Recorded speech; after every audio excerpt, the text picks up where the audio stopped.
Now he's got a target. Menya moving away from him, Morizzi in the headband. A battle between these two, and Gout working so hard to get to him, and he gets there. Gout takes it by a meter and moving away. This 17-year-old kid from Australia just ran faster than Usain Bolt did at his age, and almost nobody noticed. His name is Gout Gout. He's 17 years old. He's still in high school, and he's rewriting the record books in ways that should have the entire world paying attention. Let me take you back to where this story really begins. December last year, Brisbane, Australia, a school athletics championship. Most people had never heard of Gout Gout. He was just another kid competing at his school meet. But then he did something absolutely crazy. He ran the 200 meters in 20.04 seconds. That broke an Australian record that had stood for 56 years. 56 years. The record was set by Peter Norman at the 1968 Olympics. Gout was just 16 years old when he smashed it. Think about that for a second. A record that survived for more than half a century. Gone. Broken by a teenager who most people didn't even know existed. But here's where it gets really interesting. Gout didn't just break that record once and call it a day. He kept going. He kept getting faster. And the more he ran, the more obvious it became that we were watching something special. Fast forward to March this year. Queensland State Championships. Gout lines up for the 200-meter heats. He runs 20.05 seconds. That's the fastest time in the entire world for 2025 at that point. He's literally the fastest person on the planet over 200 meters. And he did it in a heat, not even the final. Then comes the final later that day. And this is where things get wild. Gout crosses the finish line. Everyone looks at the clock. 19.18 seconds. Under 20 seconds, he just became the first Australian ever to break the 20-second barrier. The crowd goes absolutely crazy. Gout looks at the clock and can't believe it either. He said after the race, "I felt literally free. I had 80 meters left to go and I thought, let's send it." But then, reality hits. The wind reading comes in. 6 meters per second. That's too much wind. For a time to count officially, the wind can't be more than 2 meters per second. So even though Gout ran under 20 seconds, it doesn't count as an official record. It happened, everyone saw it, but it can't go in the record books. Frustrating, right? But Gout wasn't done yet. 1 month later, April, Australian Athletics Championships in Perth. This is the big one. The National Championships. Gout is competing against the best runners in the entire country. Not just kids his age, full-grown men, professional athletes. And remember, Gout is 17. He's the youngest person in the entire race by 2 years. The race was supposed to be a huge showdown between Gout and another runner named Lachlan Kennedy. 2 weeks earlier, Kennedy had beaten Gout at another meet. Everyone wanted to see the rematch. The tension was building. The crowd was packed. Then something unexpected happens. Kennedy false starts. He's disqualified, out of the race. The crowd is disappointed. They wanted to see the battle. But Gout still has a race to run. He lines up again, the gun goes off, and Gout just explodes off the track. His strides are so long and smooth that he looks like he's floating. He comes around the bend. He hits the straightaway. And he just takes off. Nobody can keep up with him. He crosses the finish line and immediately looks at the clock. 19.84 seconds. Gout, we knew we'd see this in the final 50, so let's watch the young superstar rise. He's flying. He will be Gout of this. Even faster than his March performance. He just ran the second fastest time ever recorded by anyone under 20 years old in any wind conditions. Ever. In history. Let me put that in perspective. That time is faster than what Usain Bolt ran at the same age, faster than Justin Gatlin, faster than Olympic champion Letsile Tebogo. The only person who's ever run faster as a teenager is an American named Arion Knighton. But once again, the wind reading comes in. 2.2 meters per second. Too much wind by just 0.2. So close. Another incredible time that can't officially count. 2.2. It won't count in terms of a record, but what it will do is says, hey world, this is me. After the race, Gout said, "Top speed is my gift. I used it, took off, and I got sub 20, so I couldn't be happier." He also mentioned how frustrating it is when the wind isn't on his side, but added, "Hopefully one day the wind will be great." What makes Gout's performance even more impressive is how he handles the pressure. He admitted he was nervous before the race. He said, "At the end of the day, we all bleed red, and we're all human, so age doesn't matter. It's about speed." And here's something really cool about Gout's character. After Kennedy got disqualified and left the track, he came back to the finish line after Gout won. They hugged, Kennedy congratulated him. Gout said that moment meant a lot and talked about the camaraderie among all the sprinters. That's the kind of person he is.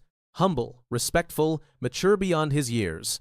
But the story doesn't end there. Because Gout also competed in the 100 meters at that same championship, he ran 9:99 seconds, twice in the same day. Under 10 seconds, that's the magic barrier for sprinters. But again, the wind was too strong. The times didn't count officially. Tonight, Kelly just leads him from Kebageli. Out wide, Cassiano and John. Now Gout starts to stretch away, and stretch away he does. So let's recap. Gout has now run under 20 seconds in the 200 meters twice. He's run under 10 seconds in the 100 meters twice. But none of those times count because of wind. That's 4 historic performances that technically didn't happen in the record books. His official best times are 20.02 seconds for the 200 and 10.17 for the 100. Still incredibly fast. Still Australian records. But everyone who watched knows he's capable of much more. Now here's where the story takes another turn. After all these amazing performances in Australia, Gout gets his chance to compete internationally. He goes to Europe during his school holidays, Diamond League meet in Ostrava. This is the big time. Professional track and field, world-class athletes. And Gout runs 20.02 seconds. A new Australian record. This time, it counts. Legal wind. Everything official. He proved he could do it on the world stage. Then came September. World Athletics Championships in Tokyo. This was Gout's first major global championship. He's 17 years old competing against the best in the world. The heats go well, he runs 20.23 seconds and advances to the semifinals. More than 3 million people in Australia watched him race on TV. That's more people than watched the football semifinals that same weekend. But the semifinal didn't go as planned. Gout finished 4th. His time was 20.36 seconds, not fast enough to make the final. His World Championship debut ended there. No final, no medal, just a semi-final exit. Gout blasted to a stunning 9.94 in the 100 meters. The time was unofficial, overlooked, and somehow barely earned a headline. Why? Let's get this out of the way. The 9.94 won't go down in the official books because it was hand-timed, the margin of error, typically 0.2 to 0.3 seconds. You might think that's where the story gets disappointing, but actually, this is where Gout shows what he's really made of. After the race, he wasn't making excuses. He said, "It was a great race. Being able to come out here in a semi-final and do my thing is pretty incredible." Then he said something really powerful. He looked around at all the bigger, older, stronger men he was racing against. And he realized something. I can compete now as a kid. I've got 15 more years of this. They may not have 15 years, but I've got 15 years. That's the mindset of a champion. He's not upset about not making the final. He's excited about the future. He knows he's only 17. He knows his body hasn't even fully developed yet. He said, if I can do this at 17, I can do this at 25 as well, and I'll be even better at 25. Right now, Gout's goals are clear. He wants to be the first Australian to officially break 20 seconds in the 200 meters. He wants to be the second Australian to break 10 seconds in the 100. And ultimately, he wants to become a world or Olympic champion.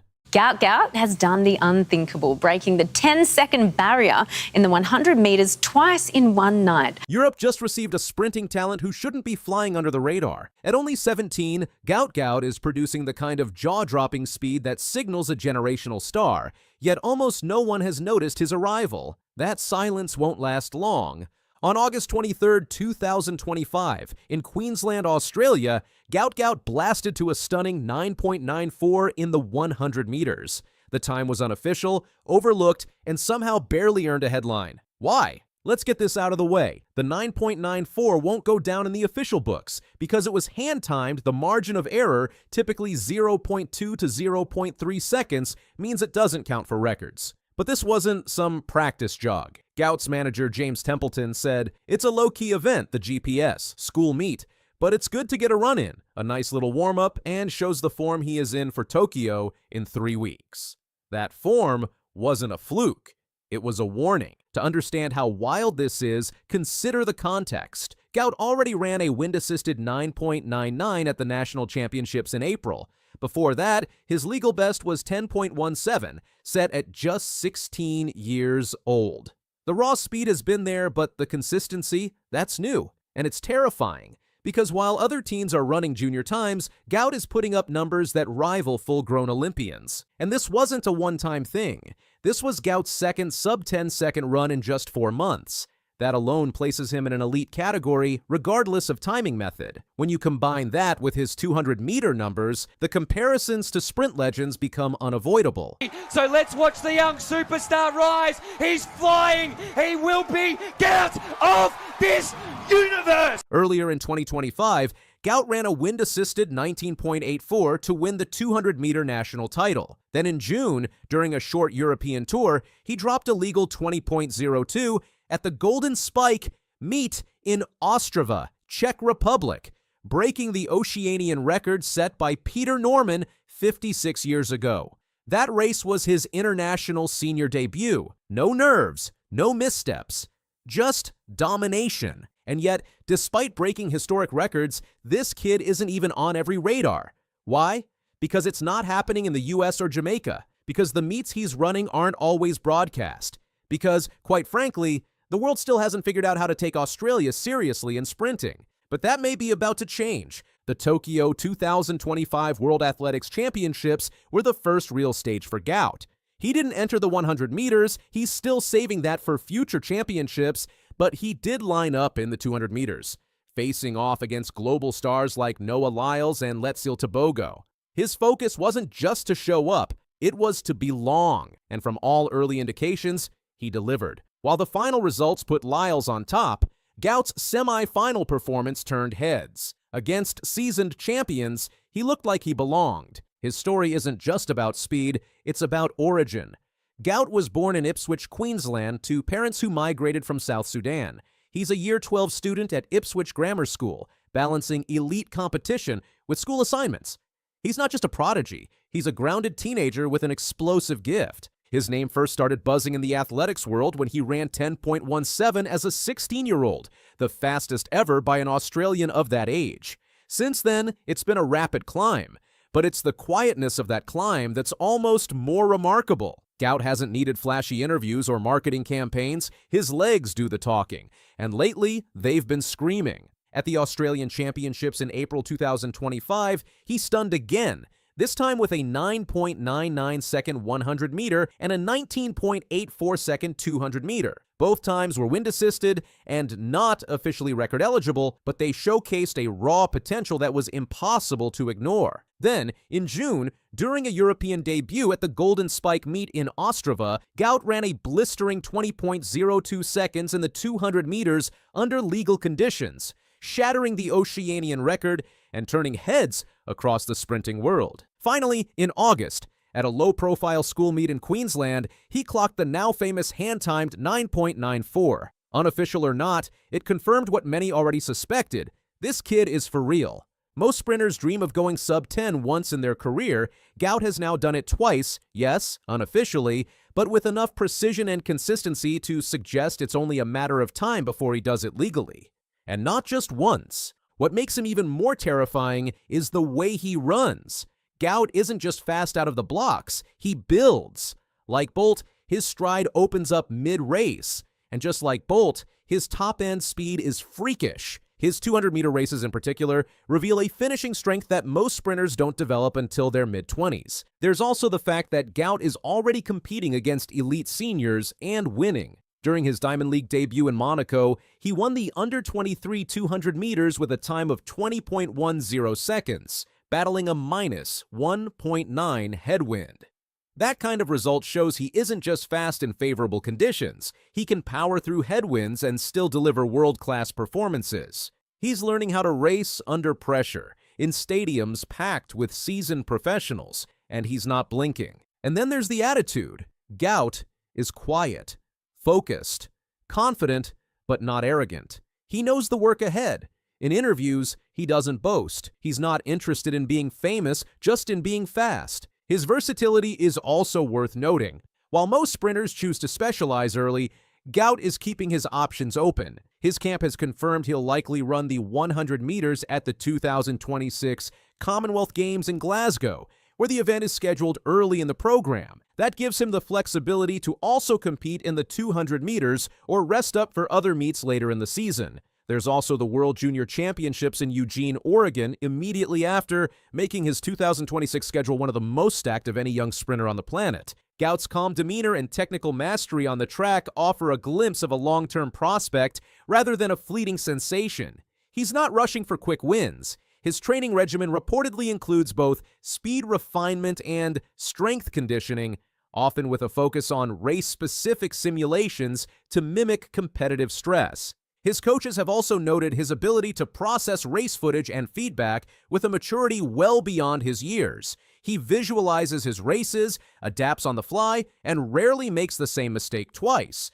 That level of discipline, combined with his natural talent, gives him the rare ability to improve rapidly while maintaining poise. International analysts have already begun drawing comparisons to the rise of young sprinters like Trayvon Bromell and Johan Blake. But Gout's trajectory feels unique. His debut on the world stage hasn't been marred by pressure or injury, two of the most common derailers of young talent. Instead, he's arriving methodically, checking off benchmarks, and mastering the art of elite-level sprinting step by step. And as his confidence grows, so does the belief that he's not just fast for his age, he's fast. Period. What's next? The 2026 season is already shaping up to be a blockbuster. Gout is expected to run both the 100 meters and 200 meters at the Commonwealth Games in Glasgow. The 100 meter is scheduled early in the competition, giving him a clear path to rest and refocus for the 200 meter. After that, he'll head to the World Junior Championships in Eugene, Oregon.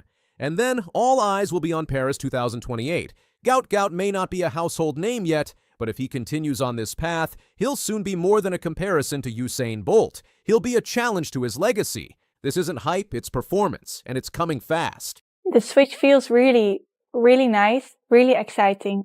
It's a really big challenge. That's also why I want to do it. Sydney McLaughlin-Levrone couldn't believe it. The track world was shaken after Femke Bol, the top star of the 400-meter hurdles, made a huge move that nobody expected. On October 28, 2025, Bol announced she is walking away from the event that made her a champion. She's now turning toward one of the toughest races in the sport, the 800 meters. The news hit fans hard, and even Sydney was stunned by Bol's bold choice. It's an absolute procession. It's a glittering gold for Femke Bol. Femke Bol's revelation came through a calm, carefully worded Instagram post.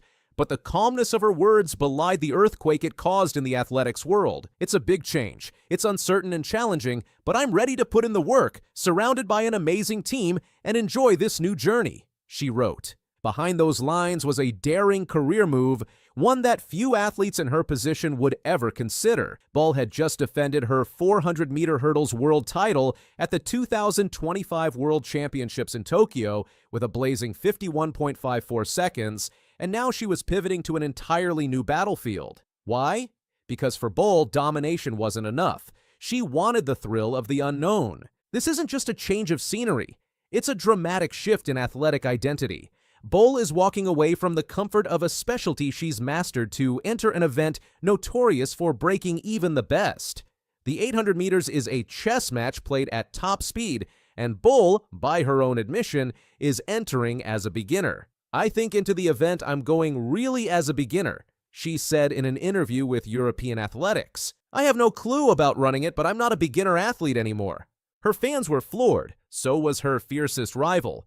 Sydney McLaughlin-Levrone, who recently blazed a 47.78 in the open 400 meters at Worlds, knew better than anyone what Bol was capable of on the track. But even Sydney had to take a moment. It's rare to see a top athlete make a seismic shift in the middle of their dominance. Yet Bol was clear. I want to do it while I still feel at my best. That confidence isn't unfounded. Bol's speed profile reads like the blueprint of an elite 800-meter runner. She's clocked 11.47 in the 100-meter, 22.80 in the 200-meter, and holds the indoor world record of 49.17 in the 400-meter. She also ran a staggering 1 minute 5.63 seconds over 500 meters, a seldom contested distance, but one that hints at her hybrid endurance and power. And then there's the 400-meter hurdles European record, 50.95. These numbers show a rare blend of explosiveness and stamina, exactly the combination needed to thrive over 2 laps. But raw speed alone doesn't make an 800-meter champion. The event is an unpredictable storm of surges, strategy, and brutal pacing. For Bol, the challenge isn't just physical, it's mental. The 800 meters will be really against each other, she explained. With 400 meters hurdles, you compete against each other, but all in your